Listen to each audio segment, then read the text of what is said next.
Praise the lord. Praise the Lord.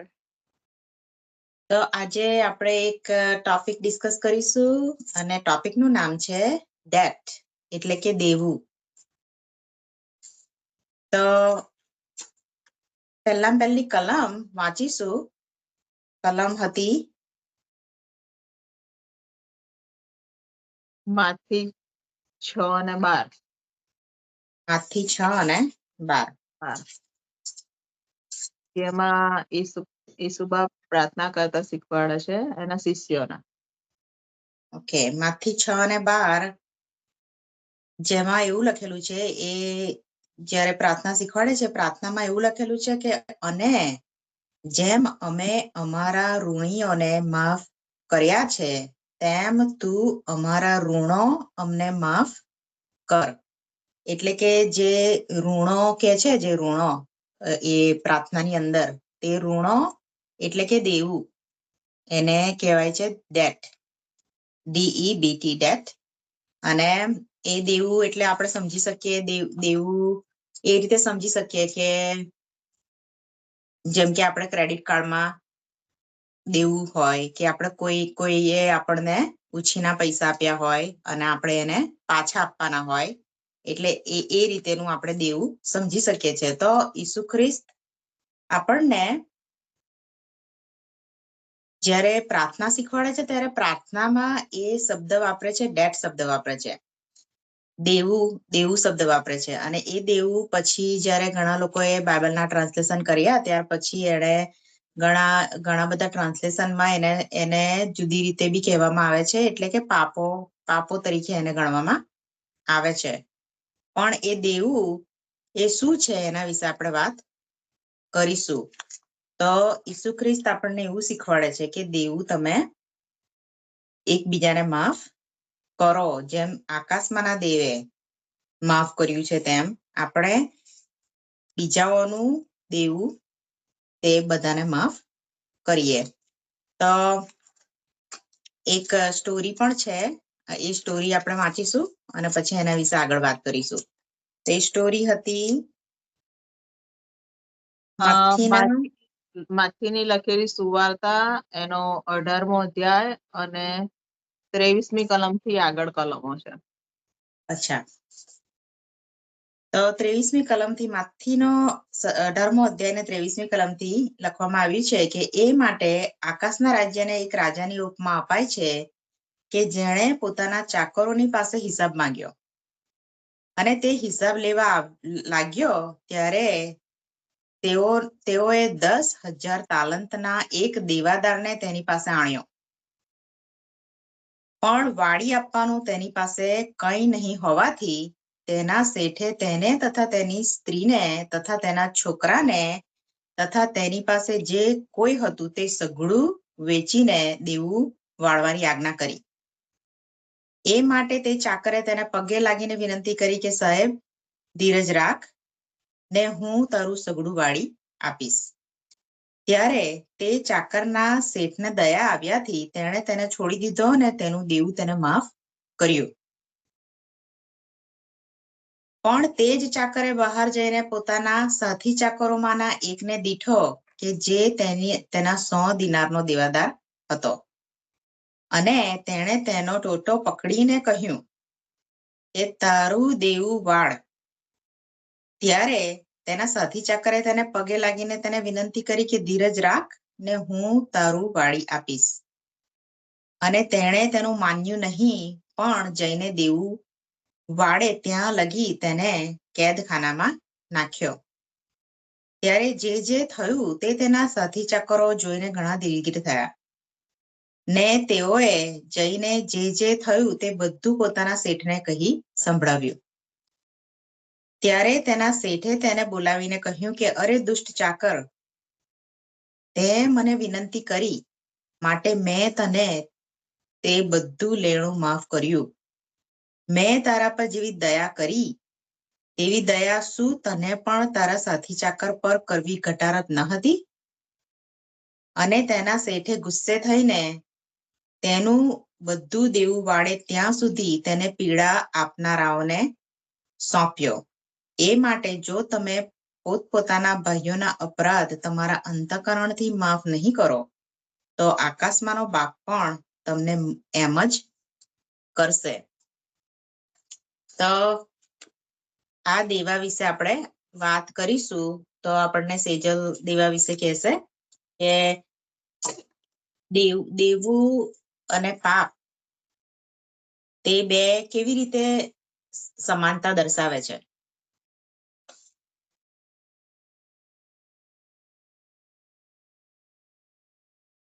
દેવું એટલે આપણે કોઈનું ખોટું કરીએ, કોઈનું ખરાબ કરીએ, કોઈનો અપરાધ કરીએ તો આપણે એનું કશું લૂંટી લઈએ તો જે એને પોતે કમાયો હોય કે એનું પોતાની કમાણીનું હોય તો એ પાપ છે.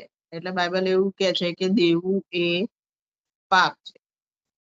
એટલે જે જેનું હતું એનું હતું, એટલે આપણે લેવું જોઈએ નહીં. પણ પાઉલ એવું કે છે કે આપણે ઈસુ ખ્રિસ્તના ઋણી છે. એટલે ઈસુ ખ્રિસ્તે પોતાનું જીવ આપીને, પોતાનું લોહી વેવડાવીને આપણને આપણા બધા જ પાપ માફ કર્યા છે. પછી એ વર્તમાનના હોય, ભવિષ્યના હોય કે ભૂતકાળના હોય. એટલે પાઉલ એવું કે છે કે આપણે ઈસુ ખ્રિસ્તના ઋણી છે. એટલે ઈસુ ખ્રિસ્તે આપણને માફ કર્યા, આપણા પાપ લઈ લીધા, એને ભોગવ્યા. એટલે આપણું દેવું છે, ઈસુ ખ્રિસ્તનું દેવું આપણી પર છે. એટલે દેવું એ પાપ છે. બાઇબલની ભાષામાં, બાઇબલના એના પ્રમાણે દેવું એ પાપ છે. અને ઈસુ ખ્રિસ્તે પોતાના માથે લઈને આપણને તારણ મફત આપ્યું છે. આપણને ફ્રી મફત આપ્યું છે. એટલે વચન એવું કે છે કે તમે મફત પામ્યા છો એટલે મફત આપો. એટલે કોઈને માફી આપો તો માફ કરી દો, એના બદલે કશું લેવાનું ના વિચારો. કોઈની માટે કશું સારું કરો, એને એના કરેલા અપરાધ માફ કરો તો એના બદલામાં કશું લો નહીં. કારણ કે તમે મફત પામ્યા છો, ઝીરો કોસ્ટ, તમને કશી કિંમત નહીં લાગી, તો એ પ્રમાણે તમે મફત આપો પણ. એટલે બાઇબલ આ રીતે કહી રહ્યું છે. હવે તમે તમારા ઓપિનિયન જણાવો. તો બાઇબલમાં એવું લખેલું છે કે જે પાપ કરે તે માર્યો જાય. એટલે દેવનો ન્યાય હતો દરેક મનુષ્ય જાતિ પર કે જે માણસ પાપ કરે તે નર્કમાં જાય. તે માર્યો જાય એનો મતલબ કે તે નર્કમાં જાય સદાને માટે. પણ ઈસુ ખ્રિસ્તે આપણા બધા પાપ એની માથે લઈને આપણને એને માફ કર્યા. અને એ ન્યાય જે આપણા પર આવવાનો હતો એ ન્યાય એને પોતે ચૂકવ્યો. દેવનો ન્યાય, દેવના કોપની નીચે એ દેવનો કોપ એને સહન કર્યો, પિતાથી છૂટો થયો, આપણા માટે જીવ આપ્યો, અને આપણને એને, જો આપણે એના પર વિશ્વાસ કરીએ છીએ તો આપણને દરેક પાપથી આપણને છુટકારો મળે છે. દરેક પાપ આપણા ધોવાય છે, આપણા માફ કરે છે. તો જેમ ઈસુ ખ્રિસ્તે આપણને માફ કર્યું તેમજ આપણે પણ જે કંઈ આપણી વિરુદ્ધ લોકો પાપ કરે છે, ભૂલ કરે છે, આપણને હેરાન કરે છે, આપણી નિંદા કરે છે, જે કંઈ ખોટું આપણી વિરુદ્ધ કરે છે એ દરેકને આપણે અંતઃકરણથી ઈશ્વરનું વચન કે છે કે તમે માફ કરો. તો આપણે માફ કરવું જોઈએ, કારણ કે ઈશ્વરે આપણા અગણિત પાપોને માફ કર્યા છે. તો કોઈ માણસ આપણી વિરુદ્ધ 1, 2 કે 4 જો પાપ કર્યા હોય તો આપણે શું કરવાનું છે? એને માફ કરવાનું છે, અને અંતઃકરણથી માફ કરવાનું છે, અને કદી પણ એને યાદ કરવાનું નથી. એવું આપણને ઈશ્વરનું વચન શીખવે છે. બરાબર છે.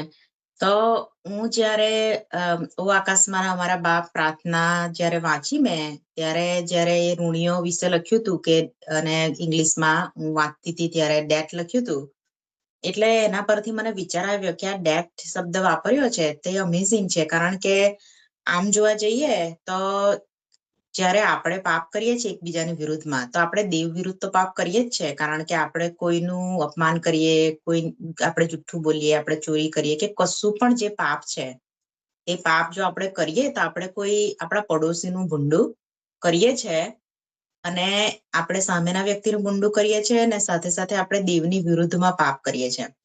પણ એના વિશે હું વિચારતી હતી કે જે દેવું કે છે, જે ડેટ કે છે, તે જ્યારે કોઈની વિરુદ્ધમાં પાપ કર્યું હોય તો એ વ્યક્તિનું દેવું મારા માથા પર ચડે છે. એટલે હું જ્યારે કોઈનું ભૂંડું કરું તો એ વ્યક્તિનું દેવું તે મારા માથા પર આવે છે, અને જો એનો હું પસ્તાવો ના કરું અને એની હું માફી ના લઉં તો એ મારા પર રહે છે. જો હું દેવ ઈસુ ખ્રિસ્ત પાસે જઈ અને એ માફી ના માંગુ અને જો હું પસ્તાવો કરીને પાછી ના વળું, કારણ કે ઘણીવાર એવું બને છે કે આપણે ભૂલ કરીએ, આપણને ખબર પડે, પણ આપણે પસ્તાવો નથી કરતા ને એ જ રસ્તે જો જઈએ તો એ દેવું આપણી પર રહે છે. એટલે આપણી માટે બહુ જ ઇમ્પોર્ટન્ટ છે કે આપણે ભૂલ કરીએ, પાપ કરીએ, કોઈની વિરુદ્ધમાં કશું કરીએ તો આપણે એ દેવું આપણા પરથી હટાવવા માટે આપણે ઈસુ ખ્રિસ્ત પાસે જવું જરૂરી છે. અને પાપ પણ એવું છે કે જ્યારે આપણે માફી માંગીએ છીએ ત્યારે પાછા ફરવાનું જરૂરનું છે, કારણ કે માફી માંગીને જો આપણે એ જ રસ્તા પર ચાલ્યા કરીએ તો એ ખરી રીતે આપણે પાછા ફર્યા નથી. એટલા માટે બાઇબલમાં ઘણા બધા વચનો લખેલા છે કે આપણે પાછા ના ફરીએ તો શું થાય છે. એના વિશે તમે વાત કરશો? એ માફી માંગીને પણ પછી પાછા ના ફરીએ ત્યારે ઘણા વચનો છે બાઇબલમાં, તે જો તમને યાદ આવે તો અમુક બાબતો.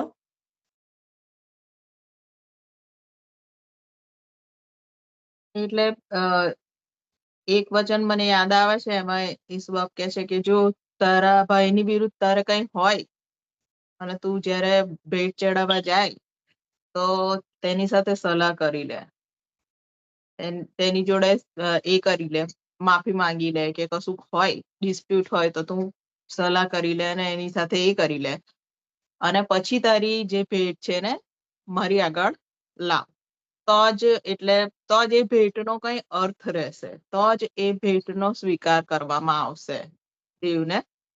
કારણ કે આપણે બધું કરીએ પણ આપણા ભાઈને જેને આપણે જોઈએ છે એની પ્રત્યે પ્રેમ ના રાખીએ તો પછી જે દેવને આપણે જોયો નથી એની પ્રત્યે આપણે કેવી રીતે પ્રેમ રાખી શકીશું? તો વચન એવું કે છે કે જો તમે નાનામાં વિશ્વાસુ રહશો ને, થોડો થોડો પ્રેમ કરશો, થોડું થોડું, તો એ જાણે કે એક સીડ જેવું છે અને એ જાણે વધે છે, ધીરે ધીરે ધીરે ધીરે વધતું જાય છે અને ગ્રો પામે છે. એવી રીતે વિશ્વાસ બી વધે છે, પ્રેમ પણ વધે છે, અને બધામાં અને પવિત્રતા બી વધે છે. એમ કરીને બધામાં તમે ધીરે ધીરે કરીને આગળ વધો છો અને મોટું ઝાડ થાય છે અને તેની નીચે બધા પ્રાણી અને પક્ષી વિસામો કરે છે. એટલે સ્પિરિચ્યુઅલ લાઈફ એવી છે ને કે જેમાં વૃદ્ધિ જરૂરી છે. પછી એક પેરેબલમાં એવું બી કે છે ઈસુ બાપ કે ભાઈ એક ચાકર હતો ને એને તાલંત આપીને ગયો અને જયારે પાછો આવ્યો ત્યારે એને દાટી દીધું હતું. એટલે એને વૃદ્ધિ કરી જ નહીં, એને મલ્ટીપ્લાય કર્યું જ નહીં. જે ઈશ્વરે આપણને શીખવાડ્યું છે કે તમારે આગળ વધવાનું છે પવિત્રતામાં ને એમાં, પણ એ વૃદ્ધિ પામ્યો જ નહીં અને તેના લીધે એ નાશમાં ગયો. એટલે આપણો નાશ ના થવો જોઈએ. એટલા માટે આપણને જે શીખવ્યું છે, આપણને જે વચનો આપ્યા છે, જે આપણને સ્પિરિચ્યુઅલ બાબતો એ કરી છે, એમાં આપણને વધવાનું છે. આપણે કે જે હળ પર હાથ દીધા પછી પાછળ નહીં જોવાનું, કે પછી ત્યાં એક જગ્યાએ રૂકી નથી જવાનું, એક જ જગ્યાએ બેસી નથી જવાનું, પણ ઈસુ બાપ કહે છે કે મારી પાછળ આવો, એટલે એની પાછળ ચાલવાનું છે અને આપણે વધવાનું છે એના માર્ગમાં, અને એના દીકરાની પ્રતિમામાં આપણે ઘડાઈ જવાનું છે. એટલે આપણે માફી આપવી જ જોઈએ, અને ઈઝી નથી, પેઇનફુલ છે, પણ તો પણ ઈસુ બાપે આપણી માટે કર્યું તો આપણે પણ બીજા માટે કરવું જોઈએ, જેથી આપણું તારણ થાય, આપણે નાશ ન પામીએ. બરાબર છે.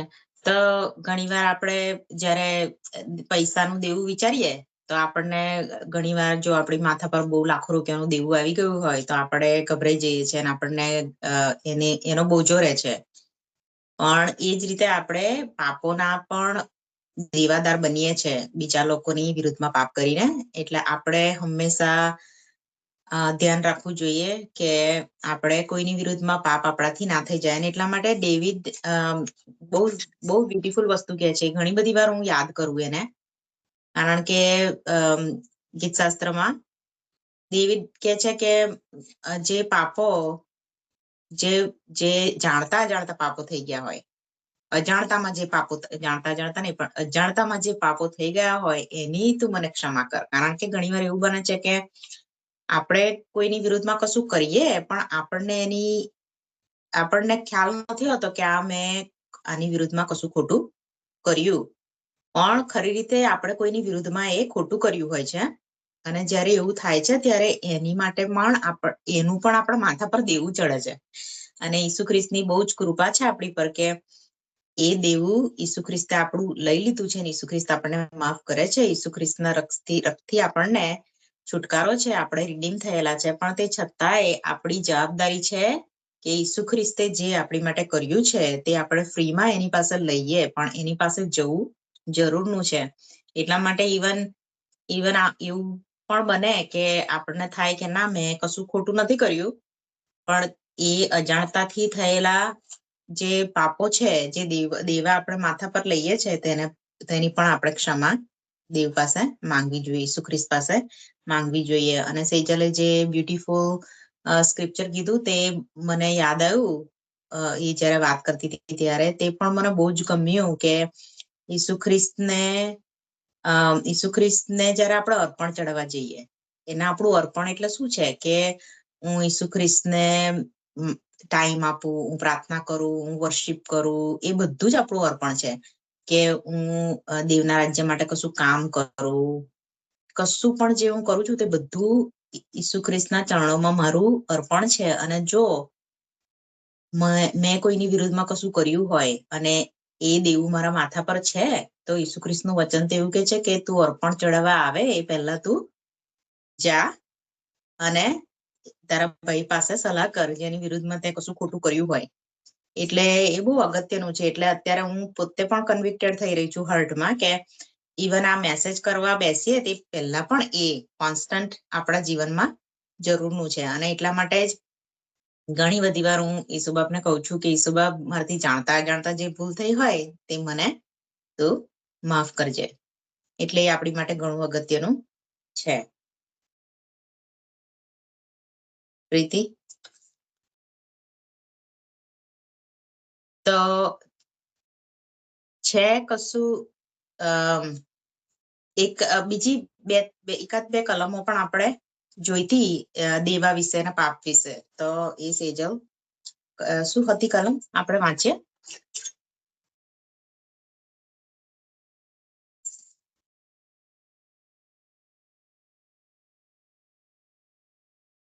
તારો અવાજ બંધ થઈ ગયો, મ્યુટ પર છે. સભા શિક્ષક 22:7.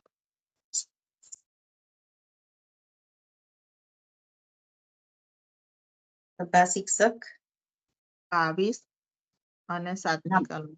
22 નહીં હોય, સભા શિક્ષક 12 જ છે. 12 છે? અરે, પ્રોવર્બ્સ. પ્રોવર્બ્સ, નીતિ ઓકે. વચન. નીતિ વચન. મેં કીધું આવું કેમ થયું? નીતિ વચન શું કીધું? નીતિ વચન 22:7. નીતિ વચન 22 અને 7. તો નીતિ વચન 22 અને 7 કે છે કે દ્રવ્યવાન ગરીબ પર સત્તા ચલાવે છે અને લેણદારનો દાસ છે. એટલે આ પેલા એના માટેની વાત કે દેવા વિશેની વાત કે જયારે આપણા પર કોઈનું દેવું છે તો આપણે એના દાસ થઈ જઈએ છે. એટલે એ તો બહુ ભયંકર વાત કહેવાય કે આપણે એની અંડરમાં આવી જઈએ છીએ જો આપણે કોઈનું ગુંડું કરીએ છીએ તો. એટલે આટલે વચન કે છે આવું. તમે શું સમજો છો રીતિ અને સેજલ? આ વચન દેવાદાર અને લેણદાર ની વાત કરી રહ્યું છે. અને આપણે પાપની, આપણે જે જોયું કે વારંવાર દેવાને પાપ તરીકે દર્શાવવામાં આવે છે. તો આ જે કલમ છે એના પરથી કેવું લાગી રહ્યું છે? એટલે પાઉલ એવું કે છે કે જે તમે કામ કરો છો ને એના તમે દાસ છો. તમે જે કામ માટે પોતાને સોંપો છો ને, કે જેમ કે તમે પાપ કરો છો તો તમે પાપના દાસ છો. તમે આ પાપની મજૂરી કરો છો અને પાપની મજૂરી તો મૃત્યુ છે. ઠીક છે. હા, બરાબર. પણ જો આપણે પવિત્રતા માટે ઈશ્વરને સોંપાઈએ તો એ આપણી માટે અનંત જીવન છે. એટલે આમ તમે પોતે નિર્ણય લો કે તમારે અનંત જીવન બાજુ જવું છે કે તમારે પાપના દાસ થવું છે. એટલે તમે જે વાવશો ને એ તમે લણશો. તમે સારું બીજ વાવશો તો તમે સારી ખેતી લણશો. પણ જો તમે કાંટા વાવશો તો પછી એ રીતે તમે કાંટા જ લણશો, મૃત્યુને જ લણશો. એટલે તમારી હાનિ થશે. એટલે આપણા બાઇબલના વચનો આપણને ચોખ્ખે ચોખ્ખું બધું શીખવાડે છે. અને વચનો દ્વારા આપણને એક મોટી એ બી છે કે જે એક કલમ એવું કે છે કે જે તમે પોતા માટે ઈચ્છો છો ને તે બીજાને કરો. એટલે આપણે પોતે નહીં ઈચ્છીએ કે ભાઈ આપણે પોતે ભૂખ્યા રહીએ, આપણે પોતે તરસ્યા રહીએ, કે આપણે જેલમાં રહીએ, કે આપણી જોડે કશું જ ના હોય. તો આપણે એ પ્રમાણે આપણે બીજા પર બી દયા કરીએ. જેમ કે ઈસુબાપ કહે છે ને કે હું ભૂખ્યો હતો ત્યારે તે મને પાણી પાયું, હું તરસ્યો હતો ત્યારે તે મને પાણી પાવું, ને ભૂખ્યો હતો ત્યારે ખાવાનું આપ્યું, અને જ્યારે હું કેદમાં હતો ત્યારે તે મારી સુધી લીધી. એટલે કે છે કે બધું જ સારું કર્યું એટલે તમે આ દેવના રાજ્યના વારસ છો. પણ જે લોકોએ નથી કર્યું એટલે તમે એટલે પેલા લોકોને કહે છે કે હું ભૂખ્યો હતો ત્યારે તમે મને ખાવાનું ના આપ્યું, હું તરસ્યો હતો ત્યારે તમે મને પાણી ના આપ્યું, હું કેદમાં હતો ત્યારે મારી સુધી ના લીધી, મારી પાસે હું નગ્ન હતો ત્યારે તમે મને કપડાં ના પહેરાવ્યા, એટલે મને કમ્ફર્ટ ના આપ્યું. એટલે આમાં એવું છે કે તમે જે કંઈ કામ કરો છો ને એ પ્રમાણે તમને રિવોર્ડ મળે છે. તમે જે કંઈ વાવો છો ને એ પ્રમાણે તમને રિવોર્ડ મળે છે. તમે બીજાને માફ નહીં કરો તો તમને બી તમારા અપરાધ માફ કરવામાં નહીં આવે. એટલે આ નિયમ એવો છે કે જે પોતા માટે ઈચ્છો ને એ બીજા સારું કરો. આ જ નિયમ શાસ્ત્રનો પાયો છે. મેઇન પાયો આ છે. જે પ્રબોધકો અને સંતોએ કહેલો છે એ પાયો છે. બરાબર એટલે છે. માફી વાવો તો માફી મળશે, એવું છે. અજયબજી વાતો છે વચનની. ઈશ્વરનું વચન એવું કે છે કે નેકી વાવો તો કૃપા લણશો. એટલે જયારે આપણે નેકી કરીએ છીએ, સારું કામ કરીએ છીએ, ત્યારે આપણે કૃપાને લણી લઈએ છીએ અને ઈશ્વર આપણા પર કૃપા કરે છે, આપણા પાપોને માફ કરે છે અને આપણને એનામાં ચાલવાની વધારે ને વધારે કૃપા આપે છે.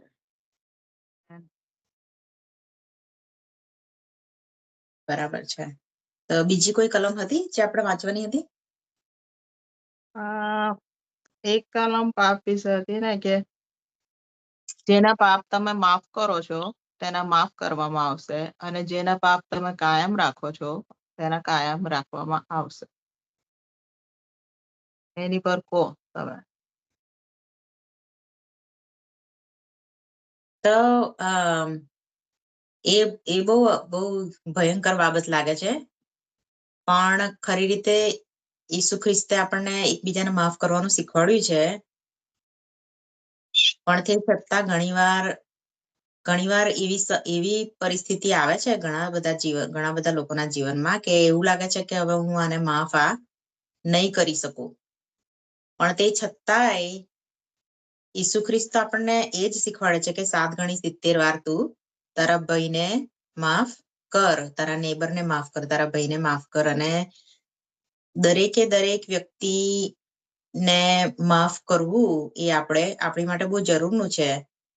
અને પણ જ્યારે આપણે કોઈને માફ નથી કરતા તો એ કાયમ રહે છે એ બાબત તો બહુ બહુ હાર્ડ લાગે છે.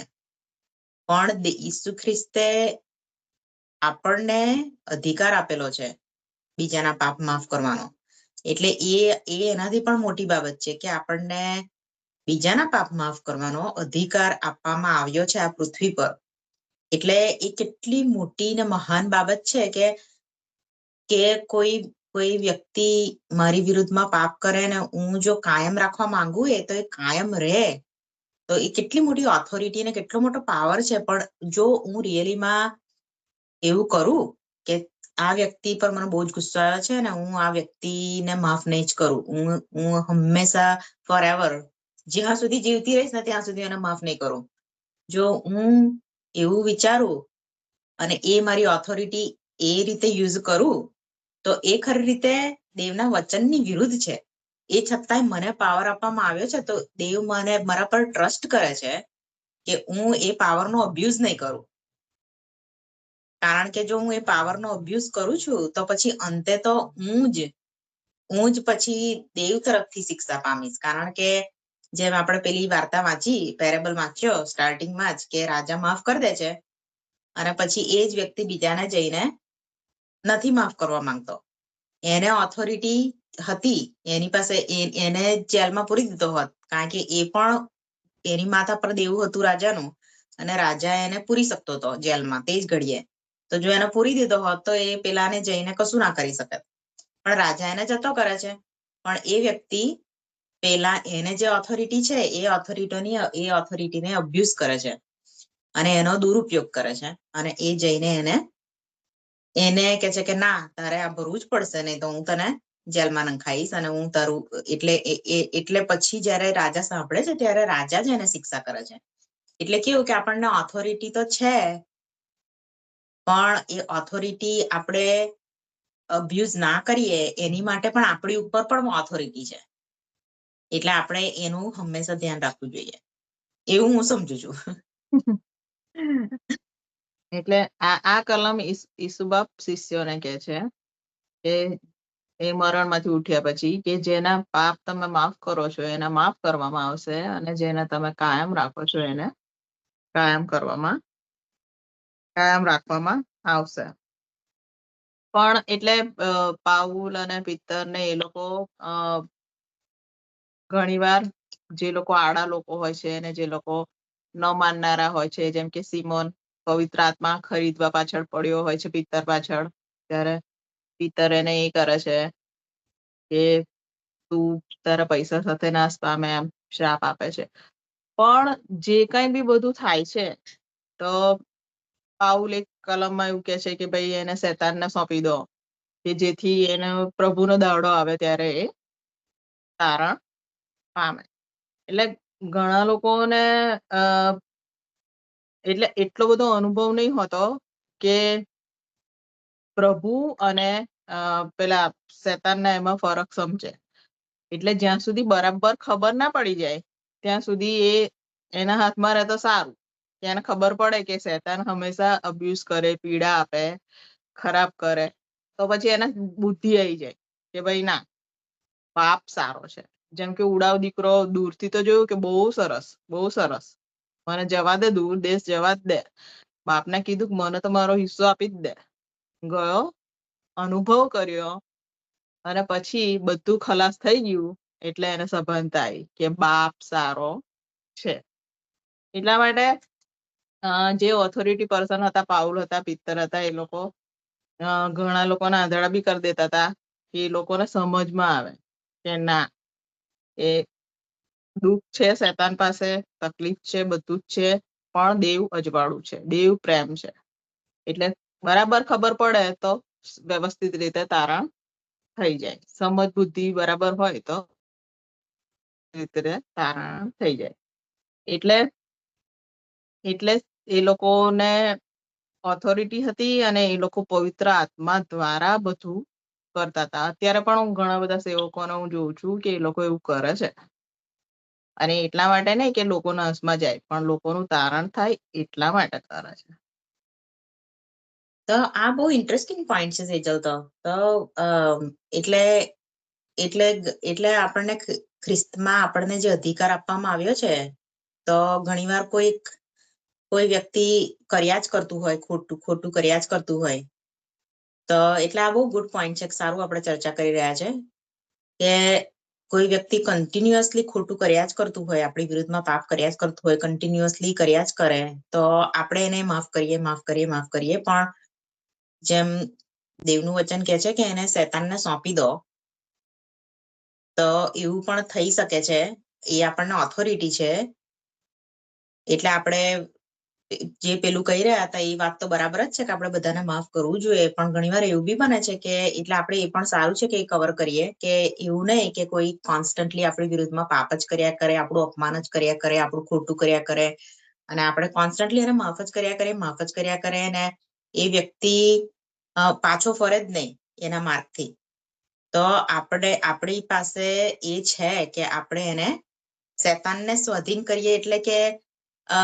એટલે આપણને ઘણીવાર એવું લાગે કે આ તો બહુ ભયંકર લાગી રહ્યું છે, પણ સેજલે કીધું એ બરાબર છે કે શેતાન દુષ્ટ છે અને શેતાન અબ્યુઝ કરે છે, શેતાન ટોર્ચર કરે છે, અને શેતાનના હાથમાં જો આપણે સોંપાઈ જઈએ ને તો બહુ જ દુઃખ આવે આપણા જીવનમાં, અને એ બહુ જ દુઃખ આવે ને એ દુઃખથી આપણે પાછા ફરીએ. પણ મેઇન ગોલ છે એ તો એ જ કે આપણે એ વ્યક્તિને શટ ઓફ કરી દઈએ કે ચલો આ વ્યક્તિ હવે મારા જીવનમાંથી દૂર જાય, હમણાં હું એને દૂર કરું છું, મેં એને ઘણી બધી વાર માફ કર્યું પણ આ વ્યક્તિ એ જ કર્યા કરે છે, કોન્સ્ટન્ટલી એ જ માર્ગે જાય છે, તો હું એને શટ ઓફ કરી દઉં છું મારા જીવનમાંથી. તો હવે એ વ્યક્તિ તો એના જીવનમાં હવે શેતાન કાર્ય કરશે અને એને તકલીફ પડશે અને દુઃખ પડશે, પણ આપણે એની માટે પ્રાર્થના કરીએ કન્ટિન્યુઅસલી કે એ વ્યક્તિની આંખો ખુલે અને એ બાપને જાણે કે બાપ ભલો છે અને મેં જ્યાં કર્યું એ ખોટું છે અને મારે આ માર્ગે ના જવું જોઈએ, મારા પાછા ફરવું જોઈએ. એટલે એ પણ ઘણીવાર ઘણા બધા લોકોના જીવનમાં જરૂરનું હોય છે. એટલે આ શિષ્યોની એ જે કલમ હતી એના પરથી સારું શીખવા મળ્યું. બરાબર. અને પછી બીજી કલમ પેલી પણ છે કે જયારે ઘણા લોકો કેવું કે ઘણું કોઈની વિરુદ્ધમાં પાપ જ કર્યા કરતા હોય છે અને ભૂંડું જ કર્યા કરતા હોય છે, અને પછી કોઈ વ્યક્તિ એમને માફ જ કર્યા કરે ને પણ પછી એ વ્યક્તિ પાછું ને પાછું જયારે કર્યા કરે સેમ વસ્તુ, તો એની માટે પેલી કલમો પણ એવી નથી કહેતી કે કૂતરો પોતાનું ઓકેલું ચાટવા જાય છે અને ભૂંડને નવડાવો તમે તો બી એ પાછું ને પાછું ગંદકીમાં જ જાય છે. એટલે એવું પણ ઘણીવાર બને છે કે ઘણા લોકોના જીવનો એટલા બધા પાપોથી ભરાઈ જાય છે એ લોકોને સમજ નથી હોતી. એટલે એવી જયારે પરિસ્થિતિ આવે છે ત્યારે દેવનું વચન એમાં પણ આપણને શીખવાડે છે કે આપણે એવા વ્યક્તિને આપણા જીવનમાંથી શટ ઓફ કરી શકીએ છીએ, અને એવા વ્યક્તિને શેતાનને જેમ પિત્તર સોંપે છે શેતાનને, એ રીતે થઈ શકે છે અને એ વ્યક્તિને સભાનતા આવે છે એ રીતે. હજુ એક કલમ વાંચવાની છે, રોમન 13 અને 8. રોમન 13 અને 8. ઓકે.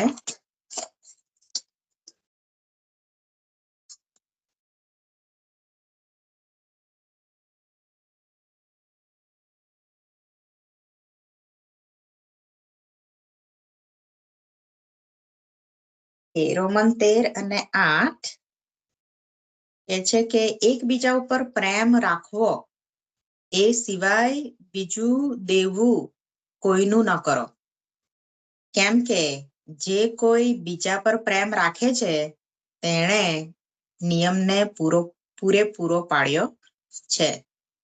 બહુ જ સરસ કલમ, બહુ જ બ્યુટીફુલ કલમ. મેસેજના એન્ડ માટે એકદમ પરફેક્ટ કલમ છે એકચ્યુઅલી, કે કોઈનું જ દેવું ના કરો, કશું જ દેવું ના કરો. એટલે કે જયારે એવું કહેવામાં આવે છે કે દેવું જો પાપ છે તો કોઈનું જ દેવું ના કરો, અને પ્રેમ સિવાય કોઈનું દેવું ના કરો. એટલે કે પ્રેમનું દેવું તમે કરી શકો છો. કોઈ વ્યક્તિ તમારી વિરુદ્ધમાં કરતું હોય કશું તો પણ તમે એને પ્રેમ આપો, એને જતું કરો કે કશો વાંધો નહીં, ચલો એને આવું કર્યું, કઈ નહીં, જવા દો. આપણે એને પ્રેમ બતાવીએ છીએ અને એને પ્રેમનું આપણે દેવું કરીએ, પણ પાપનું દેવું કોઈનું ના કરીએ, કારણ કે પાપનું દેવું માથા પર ભયંકર છે.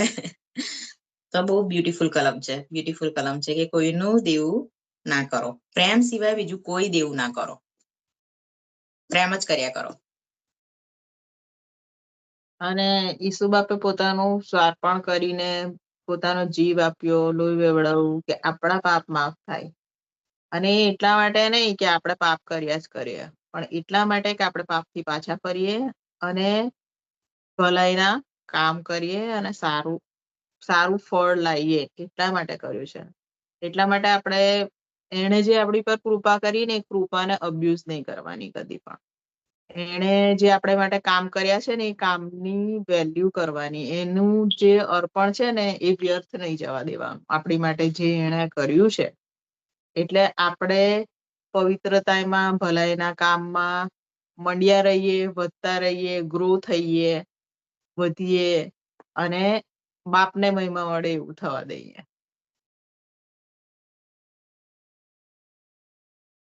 બ્યુટીફુલ. બહુ જ સરસ ડિસ્કશન થયું. અને આપણે જાણ્યા અને શીખ્યા કે દેવું પાપ, અને એ દેવું આપણે કોઈનું ના કરીએ ને પ્રેમ સિવાય બીજું કોઈ દેવું કોઈનું જ ના કરીએ. એટલે હંમેશા આપણે સાવચેત રહીએ અને ઈશ્વરને મહિમા આપીએ, દેવને મહિમા આપીએ અને આપણું જીવન અજવાળા રૂપી હોય. તો થેન્ક યુ. આજનું ડિસ્કશન અહીંયા પૂરું કરીએ. અને થેન્ક યુ, તમે બધા અમારી વાતો સાંભળો છો. અને તમે અમને કોઈ પ્રશ્ન હોય કે તમારે પ્રેયર રિક્વેસ્ટ હોય, કશી તમારા જીવનમાં કોઈ બાબત છે કે જે તમે અમારી માટે અમને અમારી પાસે પ્રાર્થના કરવા માંગતા હોય, તો અમને ચોક્કસ તમે કોમેન્ટમાં લખજો. અને આ હવેથી અમે અમારી ઈમેલ જે છે, અમારી મિનિસ્ટ્રીની ઈમેલ, તે અમે તમને આપીશું, જેમાં તમે પ્રેયર રિક્વેસ્ટ મોકલાઈ શકો છો, કોઈ પ્રશ્ન મોકલાઈ શકો છો અને અમને ઈમેલ પણ કરી શકો છો. તો thank you for spending all this time. અમારી સાથે ટાઈમ સ્પેન્ડ કરવા માટે થેન્ક યુ. અને ફરીથી મળીશું. Thank you.